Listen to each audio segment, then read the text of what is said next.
আসসালামু আলাইকুম দর্শক, আমন্ত্রণ জানাচ্ছি চ্যানেল আই সংবাদে। পুরো সংবাদ জুড়ে আপনাদের সাথে আছি আমি মৃত্তিকা মুস্তাফা। বিস্তারিত সংবাদের শুরুতেই জানিয়ে দিচ্ছি ফ্রেশ আটা, ময়দা, সুজি সংবাদ শিরোনামগুলো।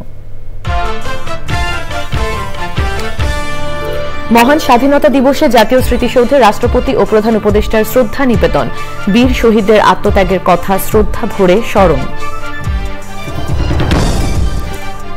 স্বাধীনতা দিবস ও ঈদ উল ফিতর সামনে রেখে জাতির উদ্দেশ্যে প্রধান উপদেষ্টার ভাষণ। ডিসেম্বর থেকে আগামী জুনের মধ্যে নির্বাচনের অঙ্গীকার। 21 পদকে ভূষিত বিশিষ্ট সংগীতজ্ঞ সঞ্জিদা খাতুনের প্রতি ছায়ানটে শ্রদ্ধা নিবেদন দুপুরে। রবীন্দ্র গবেষকের মৃত্যুতে সাংস্কৃতিক অঙ্গনে শোক। এবং ঈদের খুশি ভাগাভাগি করে নিতে কুড়িগ্রামে দরিদ্রদের ট্রাই ফাউন্ডেশনের খাদ্য সামগ্রী বিতরণ। সহায়তা পেয়ে সন্তুষ্ট এলাকাবাসী।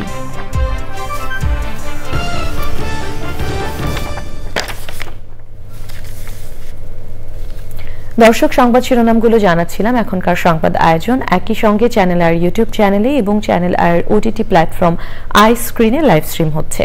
যাচ্ছে বিস্তারিত সংবাদে। মহান স্বাধীনতা দিবসে ৭১-এর মুক্তিযুদ্ধে বীর শহীদদের প্রতি শ্রদ্ধা নিবেদন করেছেন রাষ্ট্রপতি মোহাম্মদ শাহাবুদ্দিন ও প্রধান উপদেষ্টা অধ্যাপক ড মোহাম্মদ ইউনূস। সূর্যোদয়ের সাথে সাথে সাভারে জাতীয় স্মৃতিসৌধে বীর শহীদদের প্রতি শ্রদ্ধা নিবেদন করেন রাষ্ট্রপতি। এরপর শ্রদ্ধা নিবেদন করেন প্রধান উপদেষ্টা। পরে মুক্তিযুদ্ধ বিষয়ক উপদেষ্টার নেতৃত্বে বীরশ্রেষ্ঠ পরিবার ও বীর মুক্তিযোদ্ধারা শ্রদ্ধা জানান। বিদেশি কূটনীতিক, বিভিন্ন রাজনৈতিক ও সামাজিক সংগঠন ও সর্বস্তরের মানুষ জাতীয় স্মৃতিসৌধে মুক্তিযুদ্ধের বীর শহীদদের প্রতি শ্রদ্ধা নিবেদন করেন।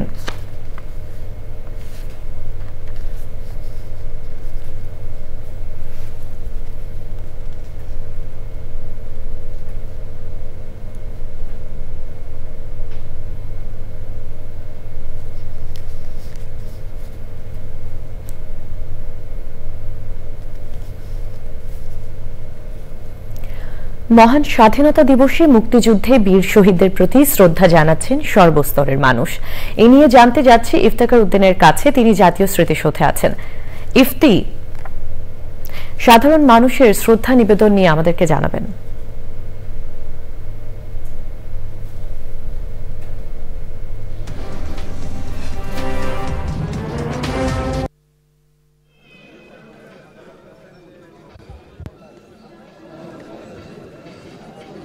কি আশ্চর্য ভাই। হ্যালো,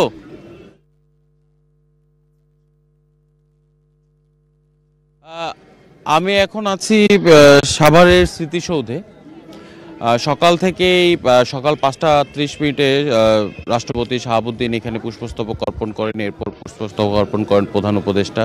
এরপর বিভিন্ন বিচারপতি, বিভিন্ন সামাজিক, সাংস্কৃতিক এবং রাজনৈতিক সংগঠনের নেতাকর্মীরা এখানে পুষ্পস্তবক অর্পণ করছেন, শহীদদের প্রতি শ্রদ্ধা জানাচ্ছেন, স্লোগান দিচ্ছেন।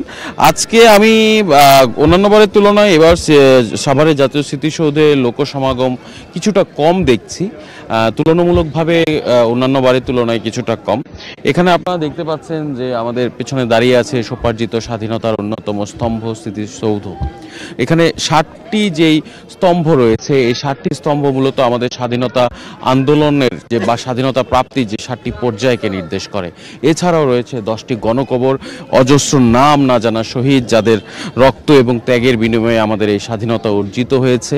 আজকের এই স্বাধীনতা দিবসকে ঘিরে বাড়তি উদ্যাপনা এবং সকল ধরনের প্রস্তুতি ছিল এবং তারই ধারাবাহিকতা এখানে আমরা দেখছি যে মানুষজন আসছেন। তবে এবারে যেটা আগেই বলেছি যে এবারে স্বাধীনতা দিবসে স্মৃতিসৌধে লোকসমাগম আগের তুলনায় খানিকটা কম।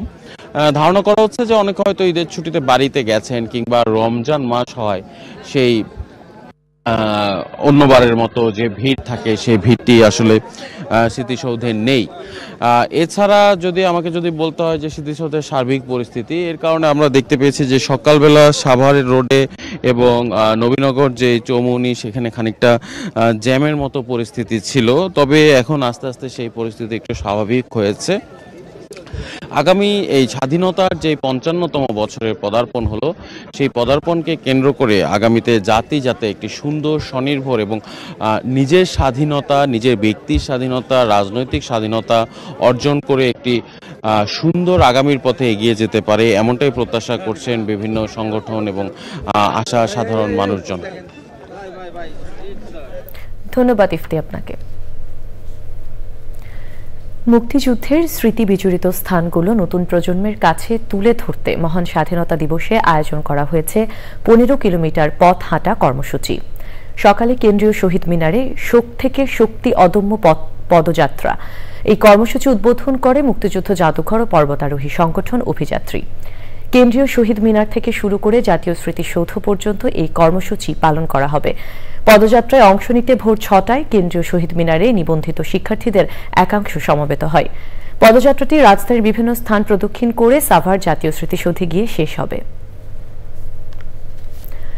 সরকারের দায়িত্ব হচ্ছে জাতির সামনে সংস্কার প্রক্রিয়াটি স্বচ্ছভাবে তুলে ধরা এবং প্রক্রিয়া শেষে নির্বাচনের আয়োজন করা। জাতির উদ্দেশ্যে দেওয়া ভাষণে এমনই মন্তব্য করে প্রধান উপদেষ্টা অধ্যাপক ডক্টর মোহাম্মদ ইউনূস বলেছেন, চলতি বছরের ডিসেম্বর থেকে আগামী বছরের জুনের মধ্যে নির্বাচন অনুষ্ঠিত হবে। তিনি বলেন, গণহত্যাকারীদের এ দেশেই বিচার হবে। দেশবাসীকে শুভেচ্ছা জানিয়ে মহান স্বাধীনতা দিবস ও পবিত্র ঈদ উল ফিতর উপলক্ষে তিনি এই ভাষণ দেন। মোস্তফা মল্লিকের রিপোর্ট। বর্তমান ব্যবস্থায় বিনিয়োগের বিষয়ে খুবই আগ্রহী। জাতির উদ্দেশ্যে দেয়া ভাষণের শুরুতেই অধ্যাপক ডক্টর মোহাম্মদ ইউনূস 1971 সালে পাক হানাদার বাহিনীর হাতে নির্মমভাবে যারা শহীদ হয়েছেন তাদের শ্রদ্ধা জানান। 24 জুলাই অভ্যুত্থানে হাজারো শহীদদের সশ্রদ্ধ সালাম জানান অভ্যুত্থানে যারা আহত হয়েছেন তাদের প্রতি। জাতীয় ঐক্যমত্য কমিশন, সংস্কার এবং নির্বাচন নিয়ে কথা বলেন অধ্যাপক ইউনূস। আমাদের দায়িত্ব জাতির সামনে পুরো প্রক্রিয়াটা স্বচ্ছভাবে তুলে ধরা এবং প্রক্রিয়া শেষে নির্বাচনের আয়োজন করা। নির্বাচনের ব্যাপারে আমি আগেও বলেছি, আবারও বলছি, এবছর ডিসেম্বর থেকে আগামী বছরের জুনের মধ্যে নির্বাচন হবে। আমরা চাই আগামী নির্বাচনটি বাংলাদেশের ইতিহাসে সবচেয়ে অবাধ, সুষ্ঠু ও গ্রহণযোগ্য নির্বাচন হবে। রমজানে যাতে কোনোভাবেই পণ্যের দাম না বাড়ে সেজন্য সরকারের বাড়তি নজরদারির কথা জানান প্রধান উপদেষ্টা। এই রমজানে যাতে কোনো পণ্যের দাম বেড়ে না যায় এবং বিদ্যুৎ সরবরাহ যেন বিঘ্নিত না হয় সেজন্য আমরা সর্বোচ্চ চেষ্টা করেছি। রমজান মাস জুড়ে সরবরাহ চেনের প্রতিবন্ধকতা কঠোরভাবে প্রতিহত করতে সব ধরনের ব্যবস্থা আমরা নিয়েছি। দেশের সকল জায়গা থেকে খবর এসছে যে এই রমজানের দ্রব্যমূল্য আগের তুলনায় কমেছে, জনগণ স্বস্তি পেয়েছে। দাম নিয়ন্ত্রণে এই প্রচেষ্টা চলমান থাকবে। গত 16 বছরের লুটপাটের চিত্র তুলে ধরে অধ্যাপক ইউনূস বলেন, আপনারা সেটার ভুক্তভোগী ছিলেন। তারা পালিয়ে যাবার সময় এক লন্ডভন্ড অর্থনীতি ঢেকে গেছে। এই পরিস্থিতিতে দায়িত্ব নেবার পর অর্থনীতি পুনরুদ্ধারের জন্য অন্তর্বর্তী সরকার নানা উদ্যোগ নিয়েছে। ব্যাংকিং খাতে শৃঙ্খলা ফিরেছে। ক্রমান্বয়ে অর্থনীতির অপরাপর সুযোগগুলো ইতিবাচক ধারায় ফিরতে শুরু করেছে। পলাতক সরকারের আমলে চট দখলের মতো দেশের ব্যাংকগুলো দখল করে নেওয়া হয়েছিল। আমানতকারীর টাকাকে তারা নিজেদের ব্যক্তিগত টাকায় রূপান্তরিত করে ফেলেছিল। গত 15 বছরে $234 বিলিয়ন পাচার হয়েছে। বিদেশে অধ্যয়নরত সন্তানের কাছে টাকা পাঠানোর নামে তিনি সন্তানের লেখাপড়ার জন্য এক সেমিস্টারের অর্থাৎ 3 মাসের খরচ বাবদ অফিসিয়াল ব্যাংকিং চ্যানেলে পাঠিয়েছেন $3,33,00,000 অর্থাৎ প্রায় 400 কোটি টাকা। কিভাবে একজন প্রধানমন্ত্রী নিরস্ত্র মানুষকে হত্যার পর লাশ লুকানোর নির্দেশ দেন? প্রশ্ন প্রধান উপদেষ্টার। জাতিসংঘের রিপোর্ট পড়ে সবার গায়ের লোম দাঁড়িয়ে গেছে। কি ভয়াবহতা! কিভাবে একজন প্রধানমন্ত্রী নিজ দেশে নিরস্ত্র মানুষকে হত্যার পর লাশ লুকিয়ে ফেলার নির্দেশ দিতে পারে? ক্ষমতা আঁকড়ে রাখার জন্য তিনি পৃথিবীর সকল নিষ্ঠুরতা ছাড়িয়ে গেছেন। যারা গণহত্যায় জড়িত ছিল, যারা নির্বিচারে মানুষ হত্যা করেছে, যারা ইতিমধ্যে হত্যাকারী হিসেবে বিশ্বের কাছে স্বীকৃত, তাদের বিচার এ দেশের মাটিতে হবেই। 36 মিনিটের দেয়া ভাষণে অধ্যাপক ইউনূস বলেন, ঈদে পরিবার পরিজন নিয়ে নির্বিঘ্নে ও আনন্দ নিয়ে নিজ নিজ বাড়ি যাবেন। গরিব পরিবারের খোঁজ খবর নেবেন, তাদের ভবিষ্যৎ ভালো করার জন্য চিন্তা ভাবনা করবেন এবং আপনার সন্তানদের সঙ্গে তাদের পরিচয় করিয়ে দেবেন। ছবির সঙ্গে অন্য ছবি জুড়ে দেওয়া হচ্ছে। Mostafa Mallik, channel I, Dhaka. ছায়ানটের অন্যতম প্রতিষ্ঠাতা ও সভাপতি সঞ্জিদা খাতুনের প্রতি শ্রদ্ধা নিবেদনের জন্য তার মরদেহ দুপুর 12:30টায় রাখা হবে ছায়ানটে। জানাজা ও দাফনের বিষয়ে পরে সিদ্ধান্ত নেবে তার পরিবার। মঙ্গলবার বিকেল 3:30টায় রাজধানীর একটি বেসরকারি হাসপাতালে চিকিৎসাধীন অবস্থায় তিনি শেষ নিঃশ্বাস ত্যাগ করেন। 21 পদকে ভূষিত রবীন্দ্র গবেষক ও সঙ্গীতজ্ঞের মৃত্যুতে শোক নেমে এসেছে সাংস্কৃতিক অঙ্গনে। সাদি মাহমুদের রিপোর্ট। সঞ্জিদা খাতুন, তিনি একাধারে ছিলেন একজন রবীন্দ্রসঙ্গীত শিল্পী, লেখক, গবেষক, সংগঠক, সঙ্গীতজ্ঞ এবং শিক্ষক। জীবদ্দশায় বাঙালি সংস্কৃতির অগ্রযাত্রা ও বিকাশে কাজ করে গেছেন। সাংস্কৃতিক আন্দোলনের মধ্য দিয়ে তিনি সবার মাঝে ছড়িয়ে দিয়েছেন অসাম্প্রদায়িক চেতনা। এমন গুণীজনের মৃত্যুতে শোকের ছায়া সাংস্কৃতিক অঙ্গনে। সারা জীবন লড়াই করেই গেছেন, রবীন্দ্রনাথের পক্ষে করেছেন, ভাষার পক্ষে করেছেন, সাম্প্রদায়িকতার পক্ষে করেছেন। তো সেই জায়গাটা থেকে লড়াইটা চলবে। আমরা যারা আছি, ওনার অসংখ্য গুণগ্রাহী স্টুডেন্ট আছে, ওনার অনেক কলিগরা আছেন, তারা আসলে ছড়িয়ে দেবে। ওনার যে বাতাসটা আছে ওনার ছড়িয়ে দেবেন, কারণ উনি তো একটা ধূপকাঠি, ওনার এই ধোঁয়ায় চারিদিক আরো সুন্দর হবে। তবে এই বছরই প্রথম ছায়ানটে নববর্ষের অনুষ্ঠানে তার আশীর্বাণী আমরা শুনবো না, কিন্তু তিনি যে কথাগুলো সেই অনুষ্ঠানে বলে গেছেন এবং সাম্প্রতিককালে যে কথাগুলো বলছেন, সেটা হচ্ছে এই সাম্প্রদায়িক বিদ্বেষ চেতনা যেন আমাদের অন্তর থেকে দূর হয়, আর সংস্কৃতিকে যেন বড়ভাবে আমরা অবলম্বন করতে পারি। আমরা আসলে অভিভাবকহীন হয়ে পড়লাম, কিন্তু লড়ে তো যেতে হবে। উনি যেই চেতনাটা আমাদের মধ্যে দিয়ে গেছেন, সেটা যেন ধরে রাখতে পারি সকলে মিলে। তাহলে এই ছায়ানট, এই আন্দোলন, এই সাংস্কৃতিক আন্দোলন একটা দিক পাবে, এগিয়ে যাবে। সর্বসাধারণের শ্রদ্ধা নিবেদনের জন্য বুধবার তার মরদেহ রাখা হবে ছায়ানটে। আমরা আপাতত ওনার কিছু নাতনি আছে যারা বাইরে থাকে, খুব প্রিয় মানুষ তারা। ওনার ইচ্ছা ছিল ওরা যেন সঞ্জিদা খাতুনের মানে নানির বা দাদির গা ধুইয়ে দেয়। সেইটা সম্পূর্ণ করতে হলে ওদের দেশে আসতে হবে। আমরা আপাতত ছায়ানটের যেহেতু প্রতিষ্ঠাতা সদস্যদের অন্যতম উনি এবং জীবিত শেষ প্রতিষ্ঠাতা সদস্য, ওনাকে নিয়ে যাব আমরা ছায়ানটে। সবাই দেখতে চায়, কথা মানে দেখতে চায়, গান গাইতে চায়, শোনাতে চায়, সব কিছু। সেইটা হলে পরে আবার মর্চুয়ারিতে রেখে তারপরে ওরা এলে পরে আনুষ্ঠানিক কথাগুলো সম্পূর্ণ করব, তখন জানাতে পারব। সাংস্কৃতিক ব্যক্তিত্বরা মনে করছেন বাংলা সাহিত্য ও সংস্কৃতির প্রতি তার অবদান চিরস্মরণীয় হয়ে থাকবে। সাদি মাহমুদ, চ্যানেল আই, ঢাকা। ঈদের খুশি ভাগাভাগি করে নিতে প্রতি বছরের ধারাবাহিকতায় এবারও কুড়িগ্রামে কর্মহীন, অসহায় ও দরিদ্র মানুষের মাঝে খাদ্য সামগ্রী বিতরণ করেছে ট্রাই ফাউন্ডেশন। ঈদের আগে এ ধরনের সহায়তা পেয়ে সন্তুষ্ট এলাকাবাসী। কুড়িগ্রাম প্রতিনিধি শ্যামল ভৌমিকের তথ্য, ভিডিও চিত্র নিয়ে আল মুকসেদের রিপোর্ট। দেশের সর্ব উত্তরের জেলা কুড়িগ্রাম এলাকার অনেক মানুষ দরিদ্র সীমার নিচে বাস করেন। ঈদের সময়ও তারা খাদ্য সামগ্রীর আশায় বিত্তবানদের কাছে ছোটাছুটি করেন। গত 2 দশকের ধারাবাহিকতায় ঈদের খুশি ভাগাভাগি করে নিতে সহায়তার হাত বাড়িয়ে দিয়েছে ট্রাই ফাউন্ডেশনের সদস্যরা। কুড়িগ্রাম প্রেস ক্লাব চত্বরে জেলা শহরের বিভিন্ন বস্তি ও চর এলাকার 200-রও বেশি সুবিধাবঞ্চিত পরিবারের মাঝে খাদ্য সামগ্রী বিতরণ করা হয়।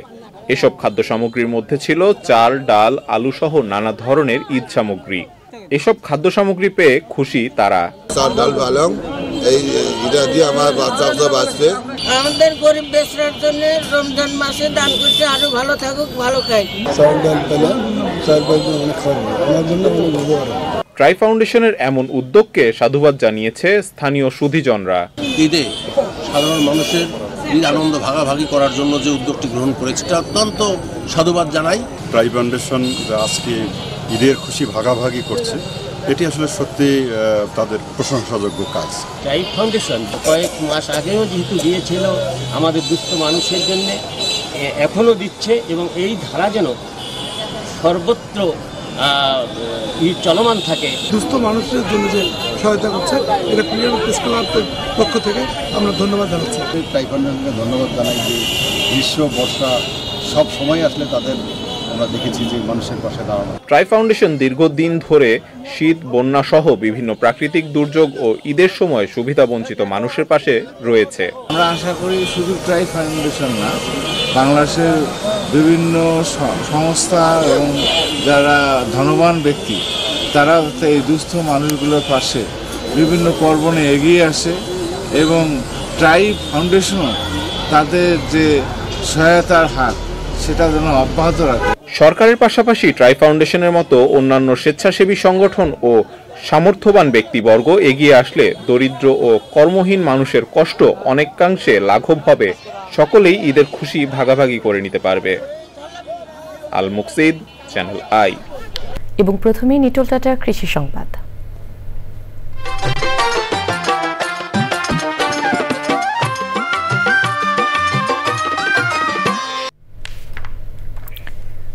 বাগেরহাটের মোরেলগঞ্জে পলিমাছ পদ্ধতিতে বেগুন চাষ করে সারা ফেলেছেন কৃষক, এতে লাভবান হচ্ছেন চাষিরা।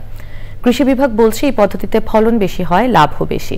বাগেরহাট প্রতিনিধির তথ্য, ভিডিও চিত্রে আল মুকসিদের রিপোর্ট। কিছুদিন আগেও ভালো ফলন পাওয়ার আশায় বেগুন খেতে মাত্রা অতিরিক্ত সার ওষুধ প্রয়োগ করতেন চাষিরা, তাই ক্রেতাদের মধ্যে এ সকল বেগুন নিয়ে আতঙ্ক দেখা দেয়। লোকসান আর ভীতি দূর করতে স্থানীয় কৃষি বিভাগের পরামর্শে স্মার্ট ক্লাইমেট প্রকল্পের অধীনে পলিমাছ পদ্ধতিতে বিষমুক্ত নিরাপদ বেগুন চাষ শুরু করেন মোরেলগঞ্জের চাষিরা। অল্প জায়গার ভিতরে আপনার এই চাষ করে সফলতা পাইতেছে, আমিও পাইছি এবং সবাই উদ্যোগ নিতেছে। পলিমাছ পদ্ধতিতে একই ক্ষেতে একসাথে 5 ধরনের সবজি চাষ করে অধিক ফলন পাওয়া যায় বলছে চাষিরা। 5 ধরনের একই ক্ষেতে 5 ধরনের সবজি উৎপাদন করিয়া প্রচুর টাকা অর্জন করিয়াছে এবং এই উদ্যোগটার কারণে আমাদের এলাকায় আমি সহ অনেক কৃষক তার কাছে আসিয়া এই পরামর্শ নিয়ে আমরা সবজি বাগান করব। পলিমাছ পদ্ধতিতে কম খরচে বেগুন উৎপাদন হওয়ায় এই পদ্ধতিতে ঝুঁকছেন স্থানীয় চাষিরা। প্রজেক্টটি দেখে এলাকার আরো অনেক কৃষক উদ্বুদ্ধ হয়েছে। এই পদ্ধতিতে চাষিদের বেগুন চাষে উদ্বুদ্ধ করার পাশাপাশি নিরাপদ সবজি বাজার তৈরি করার কাজ করছে কৃষি বিভাগ। পরিমাণে বেগুন এতে হচ্ছে পলিমাছের মাধ্যমে যদি আমরা চাষ করি তাহলে আমাদের অনেক টাকা সাশ্রয় হয়। সেক্ষেত্রে কীটনাশক কম লাগে, মাটির রস ধরে রাখে, মাটির পুষ্টিগুণটা ধরে রাখে, গাছ সম্পূর্ণ পুষ্টিটাই পায়। পলিমাছ পদ্ধতি সারা দেশে ছড়িয়ে দিলে একদিকে যেমন নিরাপদ সবজি পাবে দেশবাসী, অপরদিকে লাভবান হবে কৃষক। আল মুকসিদ, চ্যানেল আই। এখন দেখবেন প্রকৃতি সংবাদ।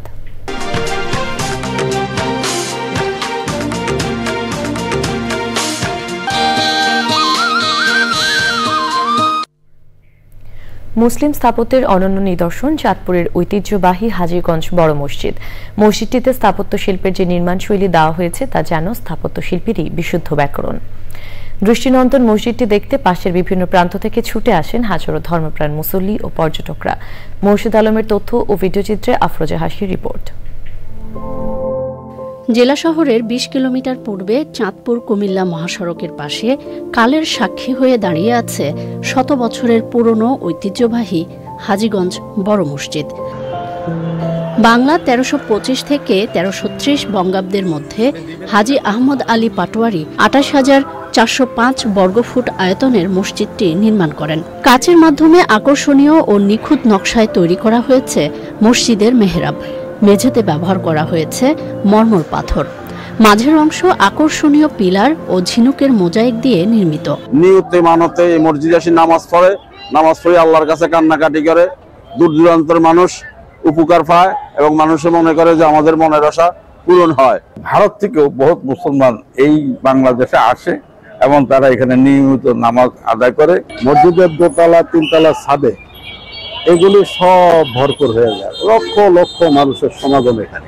বাংলাদেশ থেকে মুসল্লিরা আসে এখানে আল্লাহর কাছে আল্লাহর সান্নিধ্য পাওয়ার জন্য আসে, আর আল্লাহ তাদের দোয়া কবুল ও মঞ্জুর করে। জুম্মা কিংবা বিশেষ নামাজে লাখো মুসল্লির সমাগম হয় এখানে। মুসল্লি ভাইদের প্রতি দাওয়াত পৌঁছে দেই, যখনই সুযোগ হয় ইনশাআল্লাহ আমাদের হাজীগঞ্জ ঐতিহাসিক বড় মসজিদে এসে আপনারা জামাতে শরীক হবেন। এই মসজিদটি 24 ঘন্টায় খোলা থাকে মুসল্লিদের জন্য, যে কোনো সময় এসে আপনি ইবাদত বন্দেগী করতে পারবেন। অবিভক্ত বাংলার মুখ্যমন্ত্রী শেরি বাংলা একে ফজলুল হক, হোসেন শহীদ সোহরাওয়ার্দী, মাওলানা আব্দুল হামিদ খান ভাসানী সহ অনেক দেশ বরেণ্য গুণীজন নামাজ আদায় করেছেন ঐতিহ্যবাহী এই মসজিদে। আফরোজা হাসি, প্রকৃতি ও জীবন ডেস্ক, চ্যানেল আই। দর্শক, সবশেষে ফ্রেশ আটা ময়দা সুজি সংবাদ শিরোনামগুলো জানিয়ে দিচ্ছি আরো একবার। মহান স্বাধীনতা দিবসে জাতীয় স্মৃতিসৌধে রাষ্ট্রপতি ও প্রধান উপদেষ্টার শ্রদ্ধা নিবেদন। বীর শহীদদের আত্মত্যাগের কথা শ্রদ্ধা ভরে স্মরণ। স্বাধীনতা দিবস ও ঈদ উল ফিতর সামনে রেখে জাতির উদ্দেশ্যে প্রধান উপদেষ্টার ভাষণ। ডিসেম্বর থেকে আগামী জুনের মধ্যে নির্বাচনের অঙ্গীকার। 21 পদকে ভূষিত বিশিষ্ট সঙ্গীতজ্ঞ সানজিদা খাতুনের প্রতি ছায়ানটে শ্রদ্ধা নিবেদন দুপুরে। রবীন্দ্র গবেষকের মৃত্যুতে সাংস্কৃতিক অঙ্গনে শোক।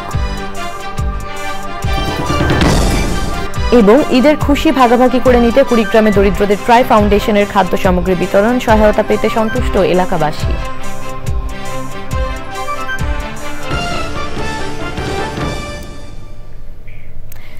চ্যানেল আইয়ের সর্বশেষ সংবাদ জানতে ভিজিট করুন channelionline.com এবং যুক্ত থাকুন আমাদের সোশ্যাল মিডিয়া প্ল্যাটফর্মগুলোর সাথে। এই ছিল এখনকার সংবাদ। সবাইকে সাথে থাকার জন্য ধন্যবাদ।